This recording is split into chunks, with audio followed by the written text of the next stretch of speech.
आपल्याला सांगली जिल्ह्यात भाजपाची ताकद वाढवायची आहे। जयंत पाटील यांचे आत बाहेर सुरू आहे।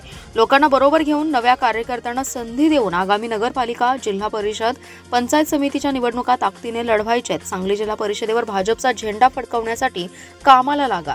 खानापूर तालुक्यात जिल्हा परिषद, पंचायत समिती आणि विटा नगरपालिकेच्या निवडणुका ताकदीने लढवायच्या आहेत, अशी घोषणा आमदार गोपीचंद पडळकर यांनी केली आहे। जत विधानसभा मतदारसंघातून मोठ्या मताधिक्याने निवडून आल्याबद्दल तसेच शिवाजी विद्यापीठाचे उपकेंद्र खानापूरला खेचून आणल्याबद्दल विटा येथे भाजपातर्फे आयोजित केलेल्या नागरी सत्काराला उत्तर देताना ते बोलत होते। यावेळी आमदार पडळकर यांचा हिंदू जननायक पदवी देऊन गौरव करण्यात आला। तसेच त्यावेळी खानापूर तालुका धनगर समाजाच्या वतीने आमदार पडळकर यांचा विशेष सत्कार करण्यात आला। यावेळी रयत क्रांती संघटनेचे संस्थापक अध्यक्ष सदाभाऊ खोत, भाजपाचे माजी जिल्हाध्यक्ष पृथ्वीराज देशमुख, ब्रह्मानंद पडळकर, डॉक्टर रवींद्र आरळी यांची प्रमुख उपस्थिती होती।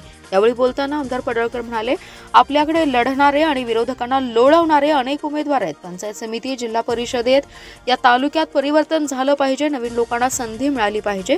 नवीन उमेदवारांच्या पाठीशी आपण ताकदीने उभा राहणार आहोत। खानापूर मतदारसंघासाठी वेगळा निधी आपण मंजूर करून आणू। यंत्रमाग, पोल्ट्री व्यावसायिक आणि गलाई यांचे प्रश्न मार्गी लावण्यासाठी मुख्यमंत्री फडणवीस यांच्याकडे पाठपुरावा करणार असल्याचं त्यांनी सांगितलं।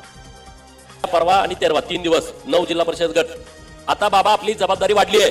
जिल्हा परिषदची निवडणूक येते, पंचायत समितीच्या निवडणुका येत आहेत, नगरपालिकेच्या निवडणुका झाल्या नाहीत आणि आता आपल्याला ताकदीनं भारतीय जनता पार्टी जिल्ह्यामध्ये निवडणुकीला आपल्याला सामोरं जायचं आहे।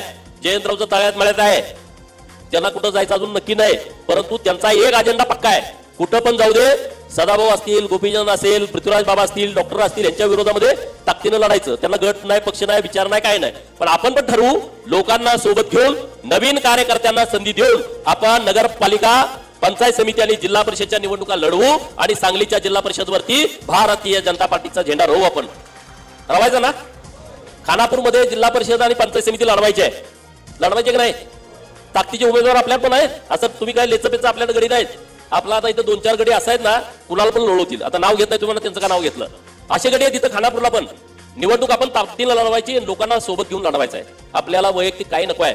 पंचायत समितीमध्ये, जिल्हा परिषदमध्ये परिवर्तन या तालुक्यामध्ये झालं पाहिजे। नवीन लोकांना संधी मिळाली पाहिजे, नवीन लोकांना उमेदवारी मिळाली पाहिजे आणि जे उमेदवार असतील त्यांच्या पाठीमागे आम्ही ताकदीनं उभा राहणार आहोत। त्यामुळे अजिबात चिंता करण्याचं कारण नाही। पंकज भाईचं